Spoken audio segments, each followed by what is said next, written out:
Hello hello, आ गया बोलबम का वो हिट गाना जिसका था आप सबको बेसब्री से इंतजार। तो कमर हिलाने के लिए हो जाइए तैयार, क्योंकि आ रहे हैं पवन सिंह पावर स्टार।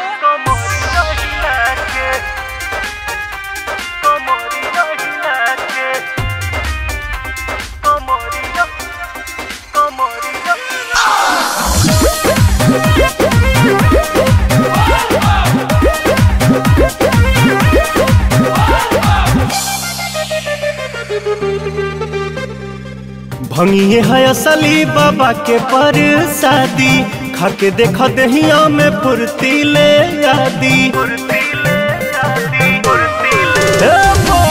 भंगिए है असली भोला के परसादी, खाके देखा दहिया में फुर्ती ले आदी। गजा पियह को में खैनी मिला के, गजा पियह को में खैनी मिला के। नचाए कंवरिया नचाए कंवरिया कमरिया हिला के, नचाए कंवरिया कमरिया हिला के, नचाए कंवरिया कमरिया हिला के, नचाए कंवरिया कमरिया हिला के।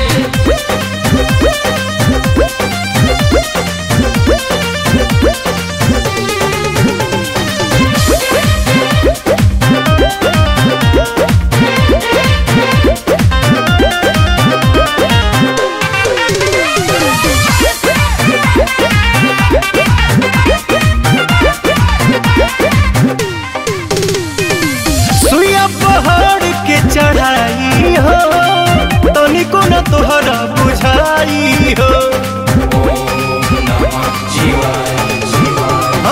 सुइया पहाड़ के चढ़ाई हो तनिको न तोहरा बुझाई हो। बोला तू बोल बम जोर से चिल्ला के, बोला तू बोल बम जोर से चिल्ला के।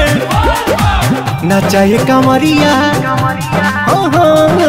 नचाए कंवरिया कमरिया हिला के, नचाए कंवरिया कमरिया हिला के, नचाए कंवरिया कमरिया हिला के, नचाए कंवरिया कमरिया हिला के।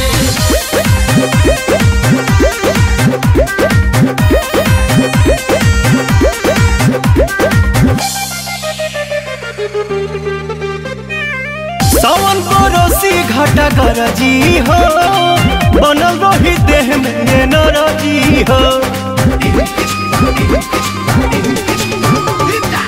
सावन पड़ोसी घाटा गरजी हो, बनल रही देह में नरजी हो। रहिया भटक न बम तू भुला के, रहिया भटक न बम तू भुला के।